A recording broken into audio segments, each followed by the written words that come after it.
أستغفر الله أستغفر الله ربي من كل ذنب وأتوب إليه. لا حول ولا قوة إلا بالله العلي العظيم. أستغفر الله ربي من كل ذنب وأتوب إليه.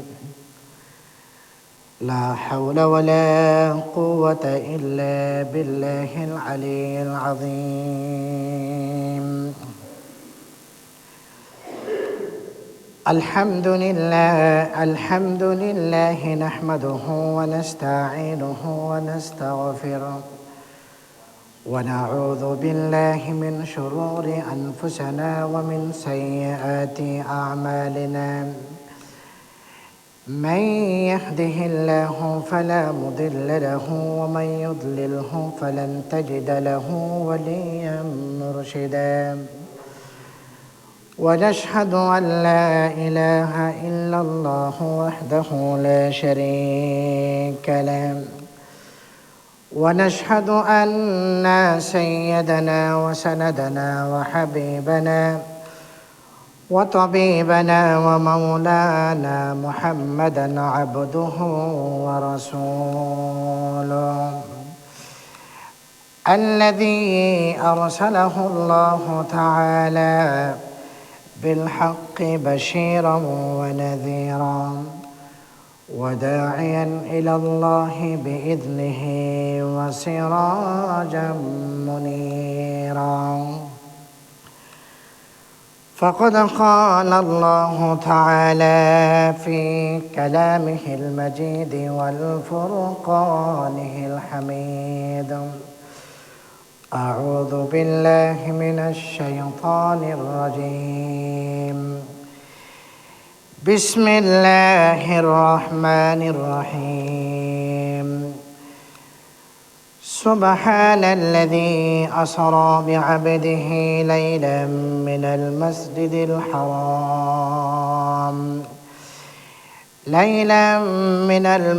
الحرام إلى المسجد الأقصى الذي باركنا حوله لنريه من آياتنا إنه هو السميع البصير.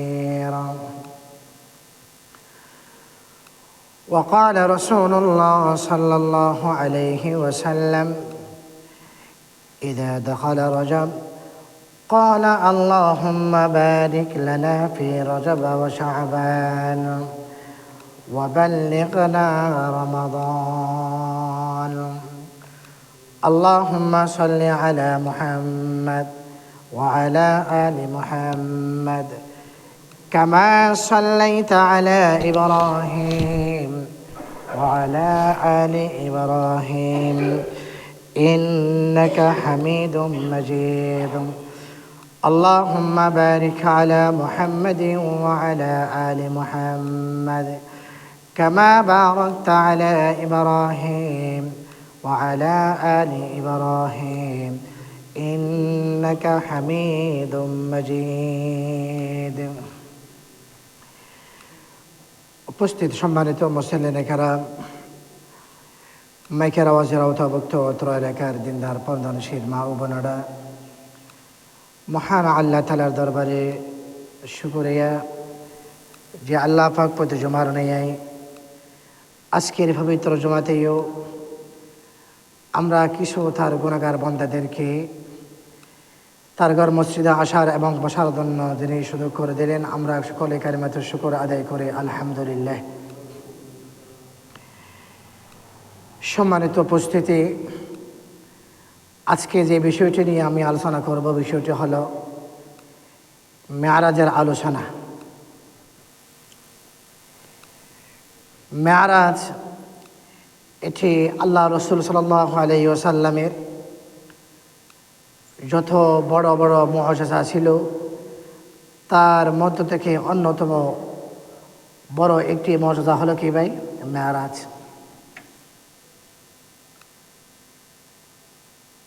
একটি রাতের একটি অংশে, পুরা রাত না, রাতের একটি অংশে মসজিদে হারাম থেকে ফিলিস্তিনের বাইতুল মুকাদ্দাস এইভাবে বিভিন্ন বিষয়াদি দেখে প্রথম আসমান, দ্বিতীয় আসমান, তৃতীয় আসমান, চতুর্থ আসমান, পঞ্চম আসমান, ষষ্ঠ আসমান, সপ্তম আসমান পাড়ি দিয়ে বাইতুল মামুর প্রদক্ষিণ করে আবার আল্লাহর সান্নিধ্যে চলে যাওয়া অল্প সময়ের ভিতরে, এটি নিঃসন্দেহে আল্লাহ রাসূল সাল্লাল্লাহু আলাইহি ওয়াসাল্লামের মুজিজা ছাড়া আর কিছুই নয়। অল্প সময়ের ভিতরে,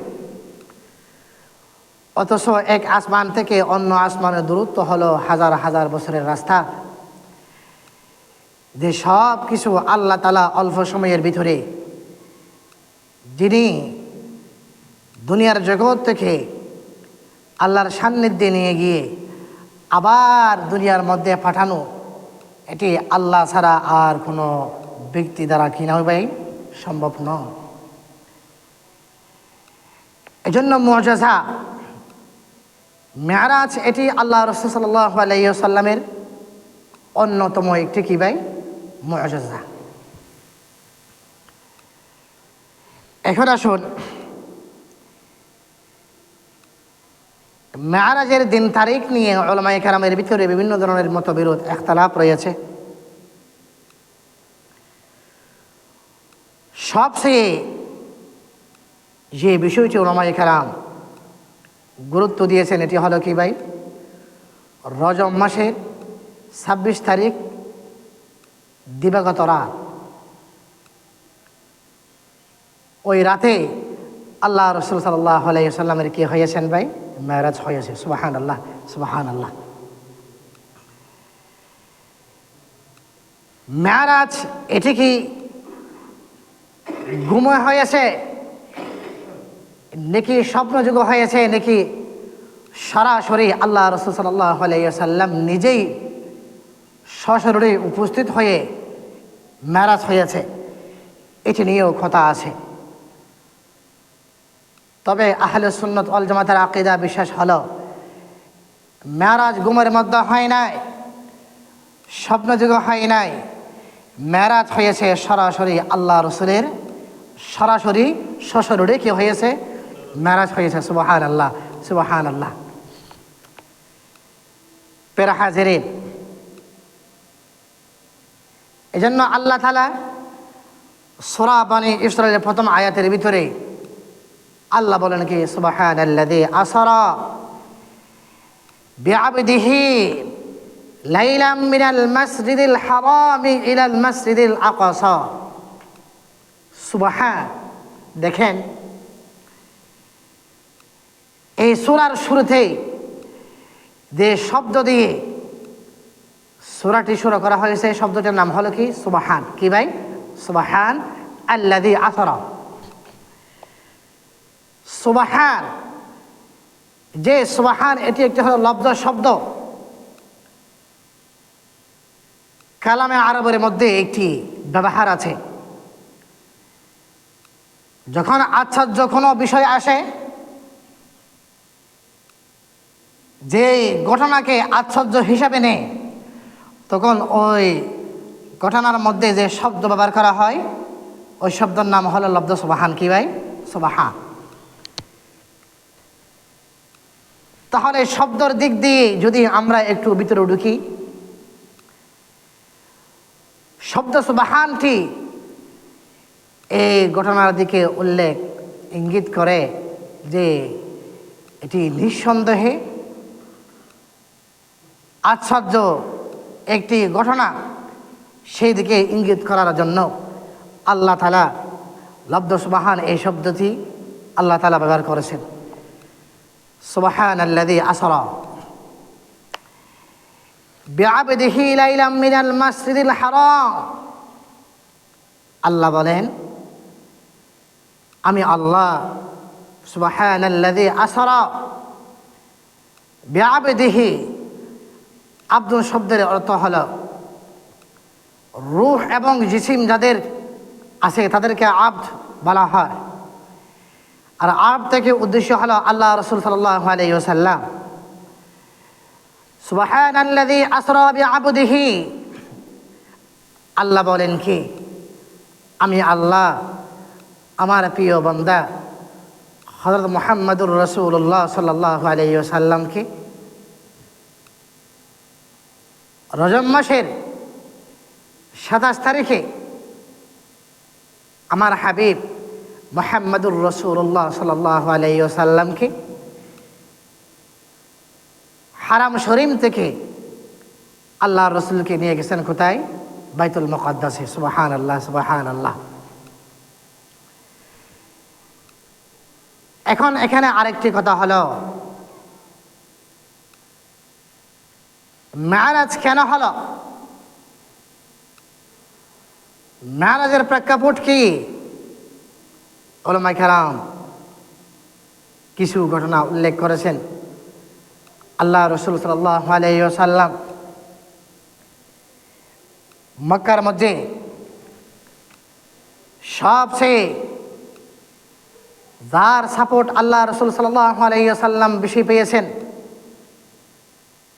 তিনি হলেন আবু তালেব। আবু তালেব আবু তালেব হলেন আল্লাহ রাসূলের চাচা, দাদার নাম হলো আব্দুল মুত্তালিব। আব্দুল মুত্তালিব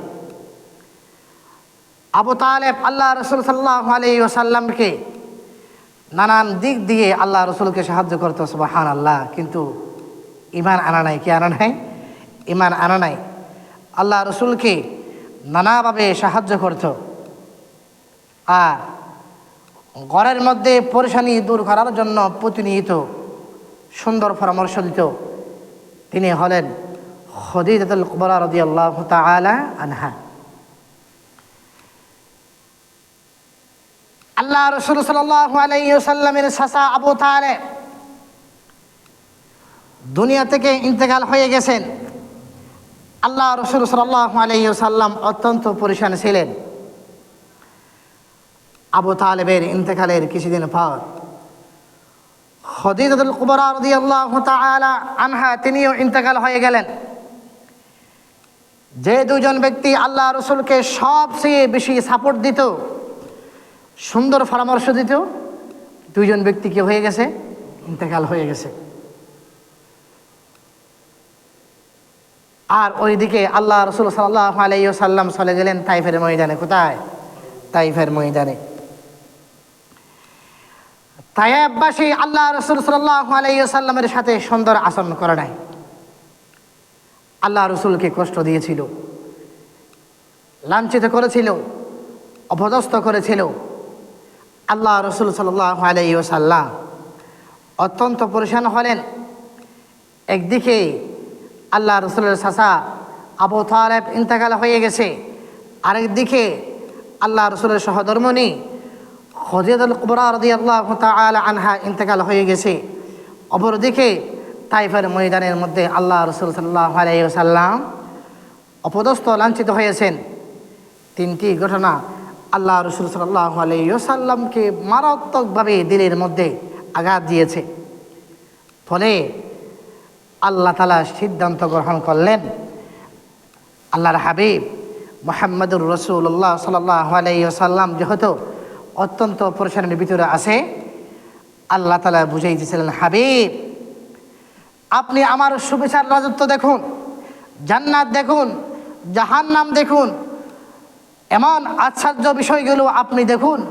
ইয়া রাসূলুল্লাহ, ইয়া হাবিবাল্লাহ, এগুলো দেখলে আপনার কি লাগবে? ভালো লাগবে। এই জন্য আল্লাহ রাসূল সাল্লাল্লাহু আলাইহি ওয়াসাল্লামকে আল্লাহ তাআলা মেরাজ করাইলেন। সুবহানাল্লাহ, সুবহানাল্লাহ। এই ঘটনার দিকে উল্লেখ করে আল্লাহ তাআলা বলেন কি, সুবহানাল্লাযী আসরা বিআবদিহি লাইলাম মিনাল মাসজিদিল হারাম ইলাল মাসজিদিল আকসা। দুনিয়ার মুসলমান ভাইয়ারা আমার, আল্লাহ তাআলার বাণী হলো, গো হাবিব, আল্লাহ বলেন আমি জানি ওগো হাবিব আপনি অত্যন্ত পরেশানির ভিতরে আছেন, কারণ হলো আপনার চাচা আবু তালেব দুনিয়া থেকে বিদায় নিয়ে চলে গেছেন, আপনার স্ত্রী দুনিয়া থেকে নিয়ে চলে গেছেন। তাইফের ময়দানে আপনি অপদস্থ হয়েছেন, লাঞ্ছিত হয়েছেন। ইয়া রাসূলুল্লাহ, ইয়া হাবিবাল্লাহ, অতএব আপনি কোনো পরেশান হবেন না। আপনি আসুন, আমার সান্নিধ্যে আসুন, জান্নাত দেখুন, জাহান্নাম দেখুন, এসব কিছু দেখলে আপনার ভালো লাগবে। এই জন্য আল্লাহ রাসূল সাল্লাল্লাহু আলাইহি ওয়াসাল্লামকে আল্লাহ তাআলা দুনিয়ার জগৎ থেকে আল্লাহর সান্নিধ্যে নিয়ে গেলেন। সুবহানাল্লাযী আসরা বিআবদিহি লাইলাম মিনাল মাসজিদিল হারামি ইলাল মাসজিদিল আকসা الذي باركنا حوله لنريه من آياتنا إنه هو السميع البصير. ওগো হাবিব, আপনি পরেশান হবেন না। চাচা ইন্তেকাল হয়ে গেছে, আপনি পরেশান হবেন না। খাদিজাতুল কুবরা রাদিয়াল্লাহু তাআলা আনহা ইন্তেকাল হয়ে গেছে, আপনি পরেশান হবেন না। তায়েববাসী আপনাকে লাঞ্ছিত করেছে, আপনি পরেশান হবেন না। আল্লাহ তাআলা আমাদের হাবিব মুহাম্মদুর রাসূলুল্লাহ সাল্লাল্লাহু আলাইহি ওয়াসাল্লামকে দুনিয়ার জগৎ থেকে আল্লাহর সান্নিধ্যে নিয়ে গেলেন। আল্লাহ বুঝাইতে চাইলেন, ওগো হাবিব, আমার রাজত্ব কত বিশাল। ওগো হাবিব, আপনি এগুলো একটু দেখুন, জান্নাত দেখুন, জাহান্নাম দেখুন, এসব কিছু যদি আপনি দেখেন আপনার ভালো লাগে। এই জন্য মুহাম্মদুর রাসূলুল্লাহ সাল্লাল্লাহু আলাইহি ওয়াসাল্লামকে সান্ত্বনা দেওয়ার জন্য আল্লাহ তাআলা আমাদের হাবিবকে মেরাজ করাইলেন। তো মেরাজের আসল উদ্দেশ্য হলো আল্লাহ রসুলকে একটু সান্ত্বনা দেওয়া। প্রিয় হাজিরিন, এখন আসুন, আল্লাহ রসুল সাল্লাল্লাহু আলাইহি ওয়াসাল্লাম নিজের চাচাতো বোন উম্মে হানির ঘরের মধ্যে আল্লাহ রসুল ছিলেন। কার ঘরে? উম্মে হানির ঘরে।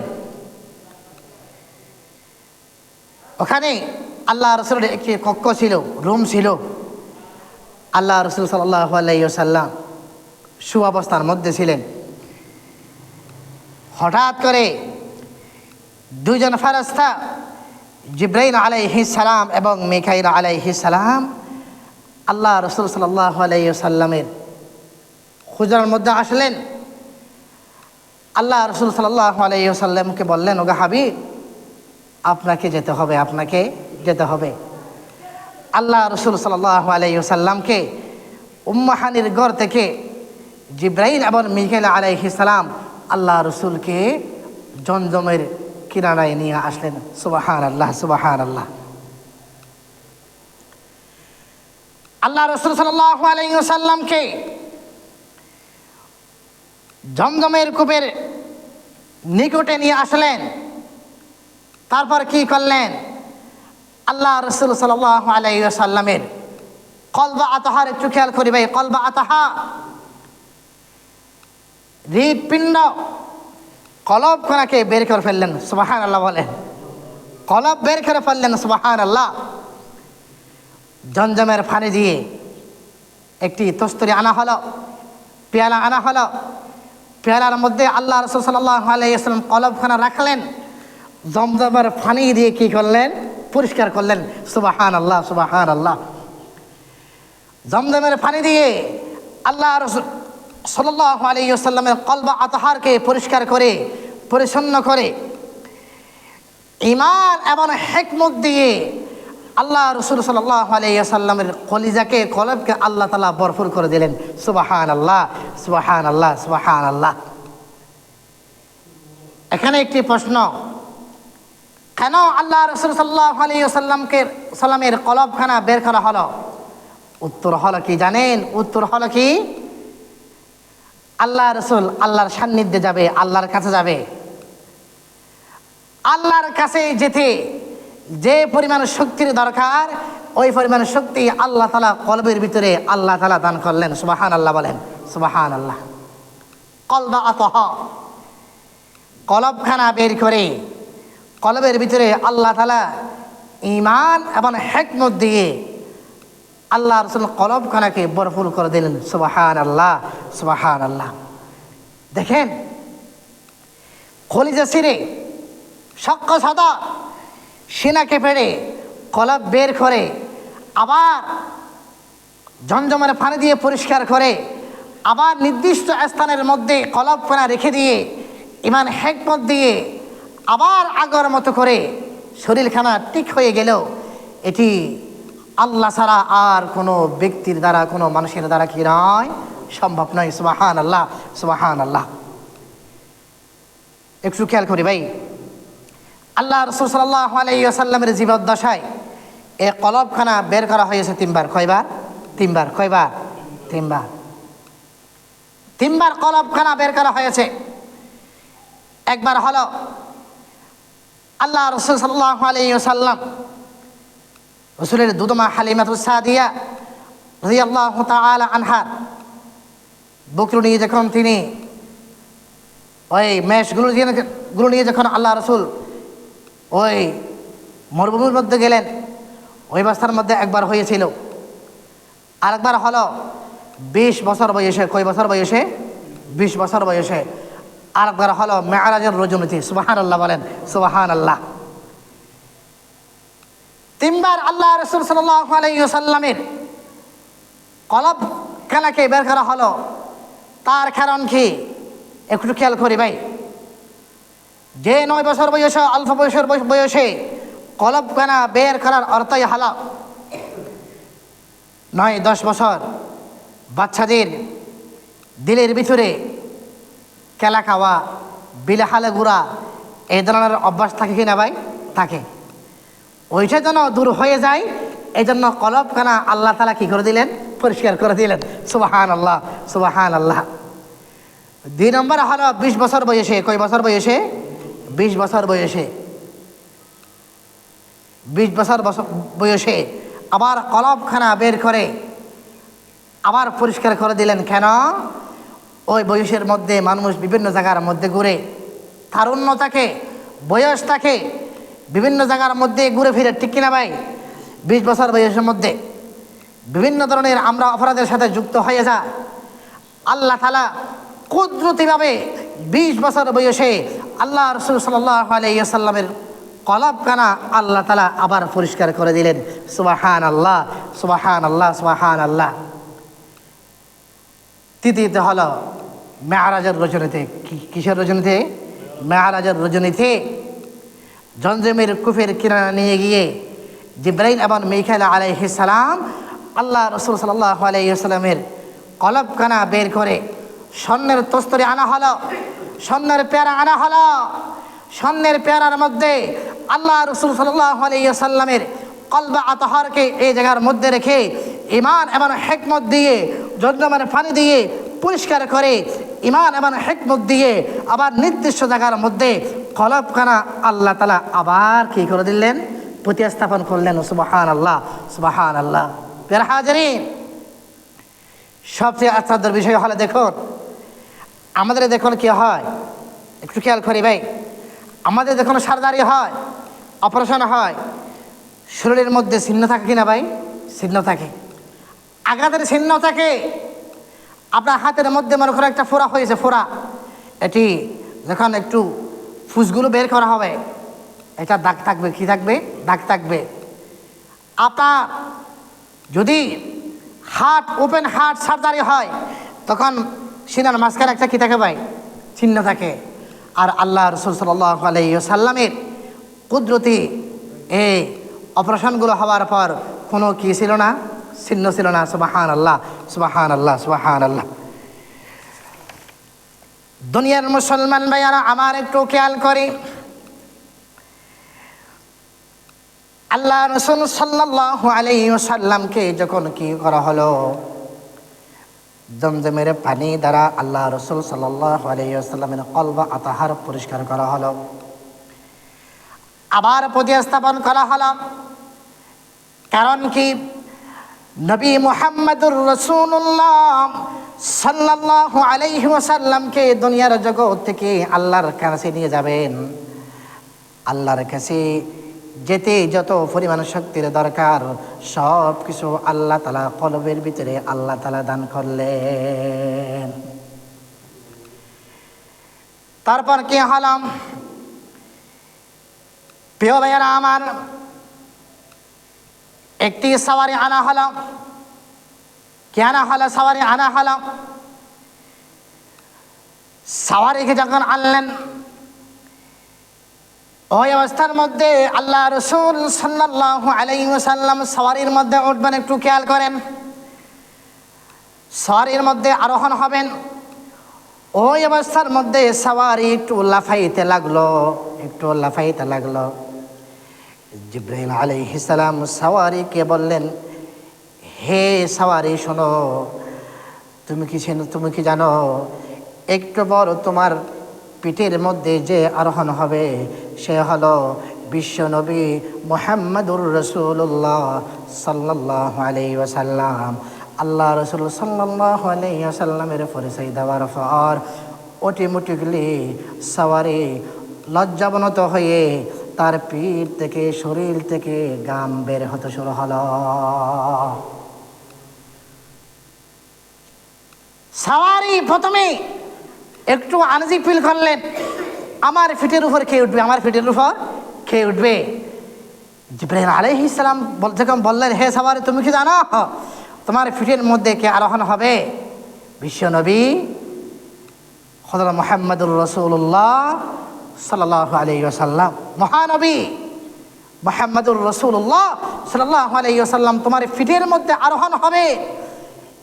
এই কথা বলার পর সওয়ারি লজ্জাবনত হয়ে তার শরীর থেকে কি বের হয়ে গেছে? ঘাম বের হয়ে গেছে। সুবহানাল্লাহ, সুবহানাল্লাহ। তারপর আল্লাহ রাসূল সাল্লাল্লাহু আলাইহি ওয়াসাল্লাম সওয়ারির মধ্যে আরোহণ হলেন। খেয়াল করেন, সওয়ারির মধ্যে মেরাজের যাত্রা শুরু। প্রিয় ভাইয়ারা আমার, সওয়ারির মধ্যে আরোহণ হলেন। খেয়াল করবেন, জিবরাইল আলাইহিস সালাম আল্লাহ রাসূল সাল্লাল্লাহু আলাইহি ওয়াসাল্লামের সাথে ছিলেন। একটু যাওয়ার পর একটু খেয়াল করেন, একটু যাওয়ার পর আল্লাহ রাসূল সাল্লাল্লাহু আলাইহি ওয়াসাল্লাম দেখতে পেলেন একজন বৃদ্ধা মানুষ দাঁড়িয়ে আছে। আল্লাহ রাসূলকে ডাকতেছে, হে মুহাম্মদ, অথবা আল্লাহ রাসূল সাল্লাল্লাহু আলাইহি ওয়াসাল্লামের দিকে ইশারা করে আল্লাহ রাসূলকে ডাকতেছে। জিবরাইল বললেন, ভাই মুহাম্মদ, আপনি তার কথার কোনো জবাব দিবেন না, আপনি তার দিকে কোনো অবস্থাতে ভ্রুক্ষেপ করবেন না। খেয়াল করেন, এক বৃদ্ধা পথের মধ্যে আল্লাহ রাসূলকে ডাকতেছে। জিবরাইল আলাইহিস সালাম বললেন, ভাই মুহাম্মদ, আপনি তার ডাকে সাড়া দিবেন না। একটু পর আল্লাহ রাসূল সাল্লাল্লাহু আলাইহি ওয়াসাল্লাম যাত্রা শুরু করলেন। দেখতে পেলেন আরো একজন বৃদ্ধা মানুষ আল্লাহ রাসূল সাল্লাল্লাহু আলাইহি ওয়াসাল্লামকে ডাকতেছে। জিবরাইল আলাইহিস সালাম বললেন, ভাই মুহাম্মদ, আপনি তাদের ডাকের মধ্যে কি দিবেন না? সাড়া দিবেন না। সুবহানাল্লাহ, সুবহানাল্লাহ। কিছু তো যাওয়ার পর আল্লাহ রাসূল সাল্লাল্লাহু আলাইহি ওয়াসাল্লাম জানতে চাইলেন, ভাই জিবরাইল, দুজন বৃদ্ধা আমাকে যে আহ্বান করেছিল, ডাকছিল, এরা কারা? জিবরাইল আলাইহিস সালাম বললেন, ভাই মুহাম্মদ, প্রথম যে বৃদ্ধা আপনাকে আহ্বান করেছিল সে হলো দুনিয়া। সে হলো কি? দুনিয়া।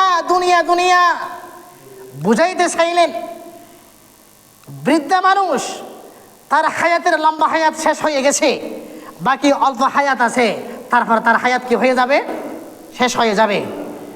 আর দুনিয়ার অবস্থা হলো এই অবস্থার মধ্যে, দুনিয়ার হায়াতও শেষ হয়ে গেছে, বাকি অল্প বাকি আছে, তারপর দুনিয়াও কি হয়ে যাবে?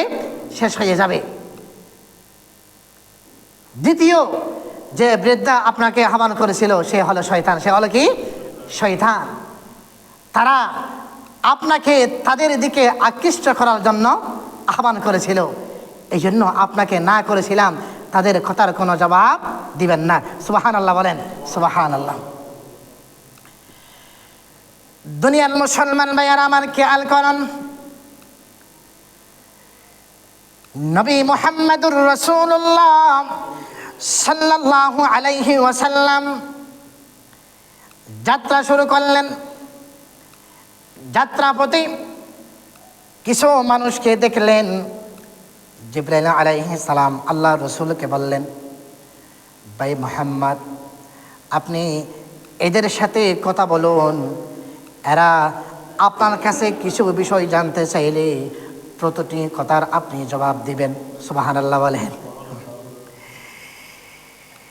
কিছু দূর যাওয়ার পর বিশাল একটি জামাত দেখতে পেলেন আল্লাহ রসুল সাল্লাল্লাহু আলাইহি ওয়াসাল্লাম।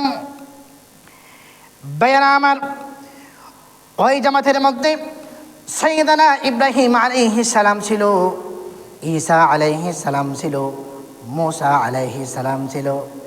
তারা সকলে আল্লাহ রসুল সাল্লাল্লাহু আলাইহি ওয়াসাল্লামকে বলতেছিলেন, আসসালামু আলাইকা ইয়া আউয়ালুস সালাম, আসসালামু আলাইকা ইয়া আখিরুস সালাম, আসসালামু আলাইকা ইয়া হাশিরু।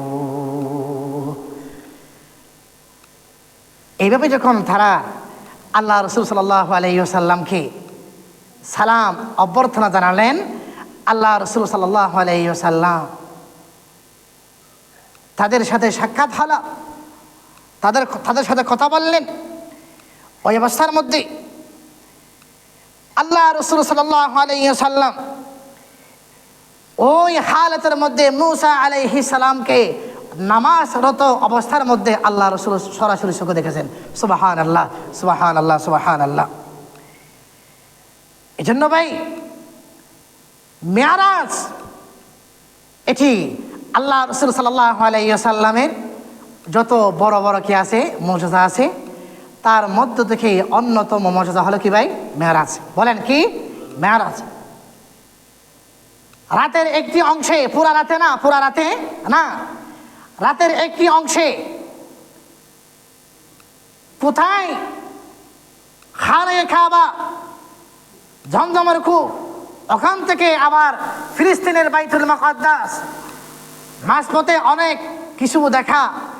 প্রথম আসমান, দ্বিতীয় আসমান, তৃতীয় আসমান, চতুর্থ আসমান, পঞ্চম আসমান, ষষ্ঠ আসমান, সপ্তম আসমান, সব কিছু পাড়ি দিয়ে বাইতুল মামুর পাড়ি দিয়ে আল্লাহর সান্নিধ্যে যাওয়া অল্প সময়ের ভিতরে, এটি আল্লাহ ছাড়া আর কোনো অল্প সময়ের ভিতরে সব কিছু হয়েছে। এটি আল্লাহর পক্ষ থেকে, আল্লাহর পক্ষ থেকে। মেরাজ গুমা হয় নাই, স্বপ্নযুগ হয় নাই, সরাসরি সশরীরে মেরাজ হয়েছে। সুবহানাল্লাহ বলেন, সুবহানাল্লাহ। ঘুমের মধ্যে না, স্বপ্নযুগ নয়, সরাসরি সশরীরে কি হয়েছে ভাই? মেরাজ হয়েছে। সুবহানাল্লাহ, সুবহানাল্লাহ। কেন হলো? আমি একটু আগে বলেছিলাম,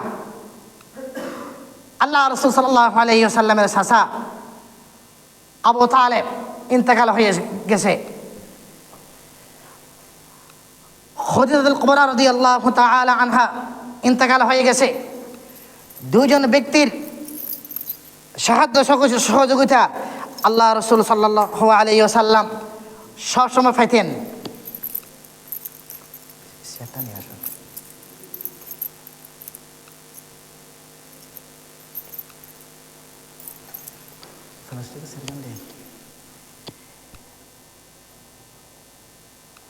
খাদিজাতুল কুবরা রাদিয়াল্লাহু তাআলা আনহা ইন্তেকাল, আবু তালেব ইন্তেকাল। ওই দিকে তায়েফে গিয়ে আল্লাহ রাসূল সাল্লাল্লাহু আলাইহি ওয়াসাল্লাম কি হলেন? লাঞ্ছিত হলেন, অপদস্থ হলেন। সব কিছু মিলে যখন আল্লাহ দেখলেন আল্লাহর হাবিব সাল্লাল্লাহু আলাইহি ওয়াসাল্লাম অত্যন্ত পরেশানির ভিতরে আছে, এই জন্য আল্লাহ বুঝাই দিতেন, হাবিব আপনি আমার মহান রাজত্ব কেমন, আপনি একটু দেখে যান, আপনার কী লাগবে? ভালো লাগবে। সুবহানাল্লাহ, সুবহানাল্লাহ। প্রিয় হাজিরিন, এই জন্য বলেছিলাম ভাই, মেরাজের প্রতি এই ঘটনা বিশ্বাস করা, এটি হলো আমাদের ঈমান। আমাদের কি ভাই? এটা বিশ্বাস করতে হবে। মেরাজ কী করতে হবে? আল মেরাজ হাক্কুন, মেরাজ হলো সত্য। এটি কি রাখতে হবে ভাই? বিশ্বাস। তবে মেরাজকে কেন্দ্র করে আমাদের দেশের মধ্যে বিভিন্ন মিথ্যা কল্পকাহিনী বিভিন্ন জায়গার মধ্যে বলা হয়। শরীয়তে ইসলামের মধ্যে যেটুকু বলার জন্য অনুমতি প্রদান করা হয়েছে এইটুকু আমি বলতে পারি, এর বাইরে নয়। ঠিক আছে ভাই, ইনশাআল্লাহ অল্প সময়